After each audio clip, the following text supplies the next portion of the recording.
Hi Taurus, second half of 2025. Ito na po ang inyong reading. Kuha tayo ng ilang guidance, advice, messages na marahil ay kailangan yung marinig ngayon. Andito na tayo, 6 remaining months ng taon 2025. Anong parating sa inyo? Anong blessing? Ayan, ngayon palang claim na natin ng blessing, Taurus.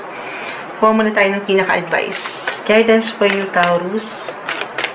Anong kailangan yung marinig? Second half of 2025, meron ng, okay, mag-add tayo.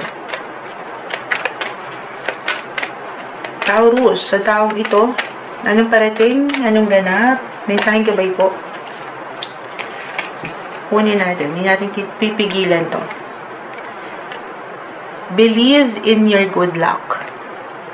Believe in your good luck, Taurus. Detoxify. Full moon in Taurus. So, para sa'yo ito marahil. No, you are loved. No, you are loved. New moon, full moons. Okay. So, parang detoxify.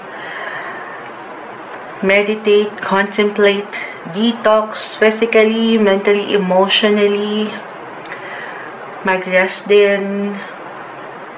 Alagaan ng sarili, of course, full moon, yun yung detoxify, yun yung kailangan yung detox, i-release, physically, mentally, or pagdating sa relasyon, sa inyong kalusugan. Hindi po isang medical advisor si Moonchild, simpleng card reader lang tayo. Full moon is about endings, guys. Yun yung i-release nyo, i-detox nyo, aalisin nyo yung ilang negativity, of course, sa inyong life. At lagi yung tatandaan na ikaw ay kamahal-mahal. Know that you are loved. O diba tinagalog lang.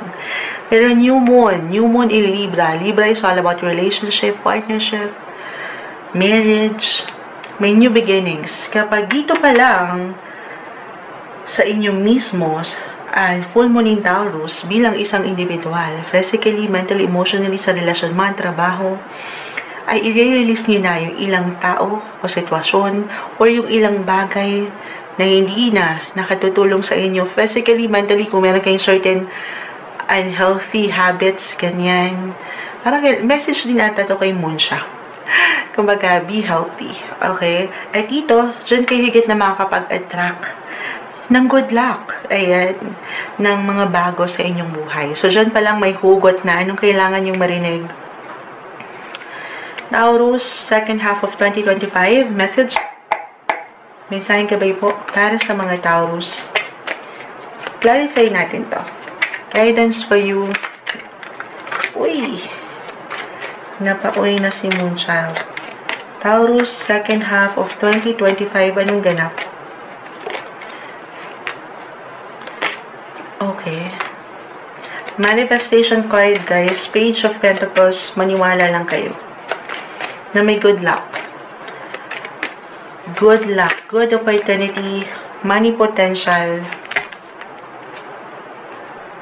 The Queen of Swords, the Judgment card ay narito. Ayusin natin. May pagbabago. May kaliwanagan, yes. Reunions, reconnections, renewal, for new beginnings, guys. 3 of Pentacles. Pagdating pa rin ito sa ilang connections nyo.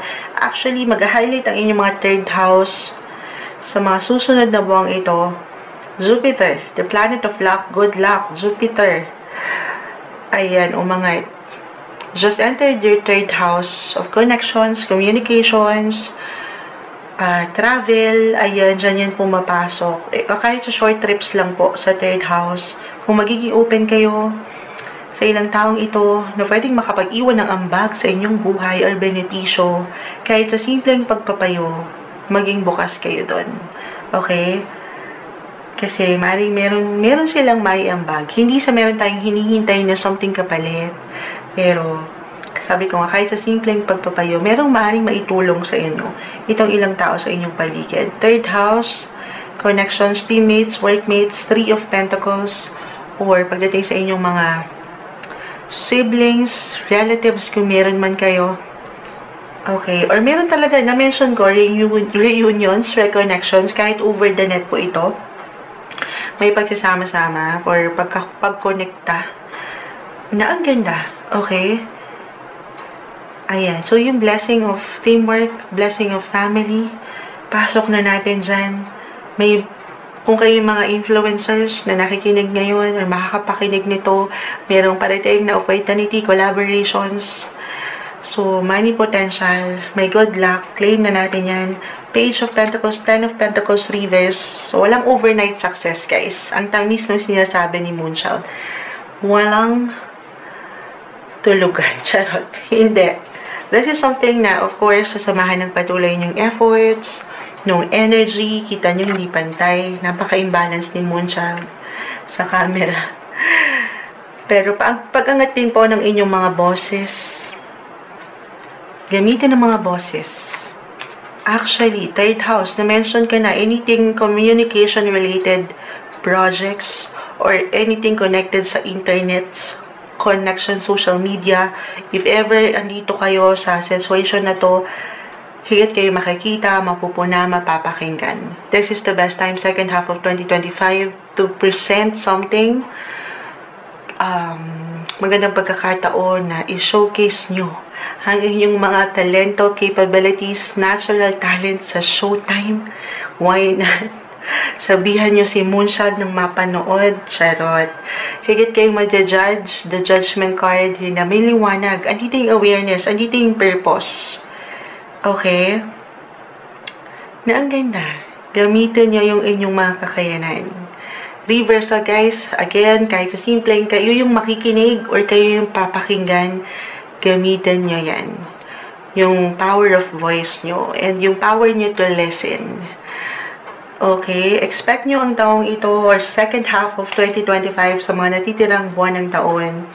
Know that you are loved. Pagdating sa connections, partnership, Libra, pasok na natin siya yung pagka-at peace or expect more social activity, especially with your family, relationship, or kasosyo, matatawag mong partner in business, partner in life, or friends, neighbors, siblings, as I've mentioned. Na ang ganda, know that you are loved. Kumbaga, maybe dyan pa lang na pinapaalalahanan ka ng barangay, hindi ka nag-iisa. Maraming support akong nakikita. Okay? Hindi ka dito nag-iisa, Taurus. Itong umaangat.